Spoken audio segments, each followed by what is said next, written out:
Barchaga xayrli kech, iftorliklarni qoldinglarmi? Ko'pchilik ayollar voy ro'zada ozib olamiz deb semirganlar bormi? Chunki ko'ryapsizlar, vaqt qanaqa bo'lib qoldi.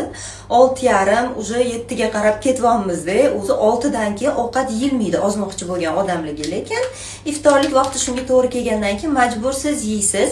No, og'iz ochgandan keyin birinchi bo'lib albatta kollagen ichish esingizdan chiqmasin. Men o'zimda shaxsan uyimda ishonasizlar 3 xil kollagen bor. Chunki endi baribir shunaqa odamman, ozgina maza jonimga tegib qolishi mumkin. No, men bu enerliki вообще zo'r ekanda, qaranglar. Vishnalida umuman joningizga tegmaydigan maza ekanda. Hozir mashinga o'tib oldim. Tayyorlaganda ham qip-qizil bo'ladi, takoy apetitniy bo'ladi-da. Bu kollagen bilasizlar, terini yaxshi osilmasligi, tarang bo'lishi va tirnoqlar, chochlar uchun, sog'lig'inglar uchun juda ham muhim narsa.